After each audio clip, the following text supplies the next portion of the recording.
the macro side now. Let's move on to those three core segments and look at them. The fundamentals, you've heard now the story. And so if we move, as I mentioned, as a first segment, credits in dollar. So credit in dollar, the story is a really easy story, honestly. The yield today is 3%, roll down today is 1%. It's the same as it was over the last 5 years. So for 5 years, we've had 3% yield, 4% performance per year on average. And going forward, this is exactly what we expect from this asset class as well. You sit on 3% yield, 1% roll down, you're going to make 4%. The conditions that we've had over the last 5 years in terms of growth and inflation, honestly, have all reasons to be very similar to the conditions we're going to have over the next 5 years. Plus or minus, I mean, sometimes, yes, rates will go up maybe 50 bps the year that they hike a bit more than we thought they would. This is no big deal, right? Instead of doing 4%, we'll do 2% that year, and then you accrue more. But more or less, this is an environment where this is what this asset class will be earning. And the yield has not moved. So again, when we hear all this despair about how to build a portfolio that earns a decent carry, and where do we have to go, and going to liquid, etc., it's no. I mean, this is a core asset. There is no default risk. It's investment grade. It's a 4-year average maturity portfolio, because we're talking of 1 10-year, and you're looking at a 4% expected return in dollar. We want to do it in euro as well. This is one of the conclusions. I said exit euro aggregate traditional.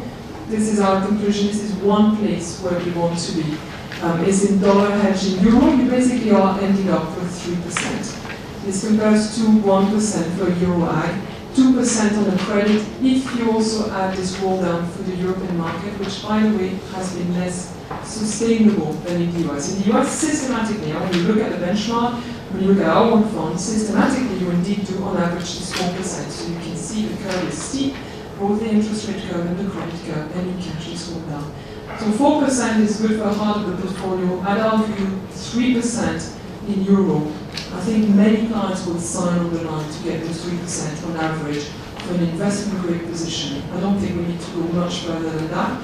And that already gives you those 3% to work around with on other asset classes and hopefully catch the movements of the markets around that.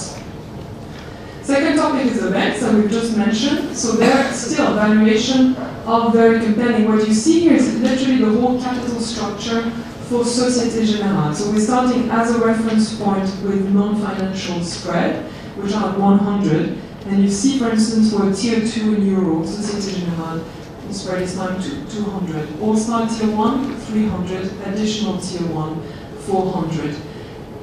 I'm struck in particular by this one, if I can move in front, which is the dollar one, Société Générale, 1 year paper, 1 year. So yes, the risk is extension risk, and it's not called, it's a non-risk, literally. Every single step of paper has been called by these banks over the last 4 years. I mean, I think this was one of our strongest views, and it comes to fruit for a very simple reason. These papers are disqualified under Basel III, so they don't count as capital.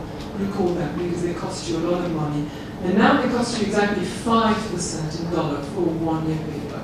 So there is value. There's still pocket. This we can catch, the credit investment grade fund or an absolute return fund. This is one thing for us where we see a lot of value at the moment. I'd rather go and get this 3-4% yield than sitting on a broad market, which is earning at the moment 0.5% yield on your ag.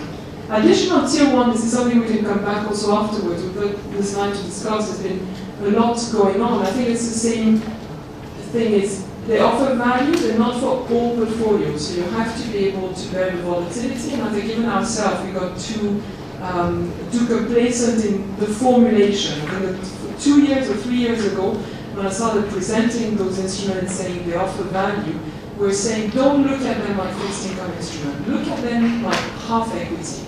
And think about them like half equity, because that's the volatility they're going to have. Does it make sense for you to own a paper which pays 6% and will pay year in year out? That's where the fundamentals of the credit convention comes in. Does 6% year in year out make sense for half an equity? That's, I think, the question I have to answer.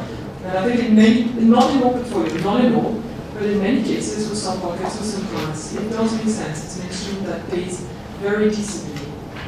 Quite interestingly, the best promoter in terms of evaluation has been against as well the CEO of Deutsche Bank, who has had a lot of problem with the communication recently on the way that the market treated their paper, because clearly the earnings were disappointing.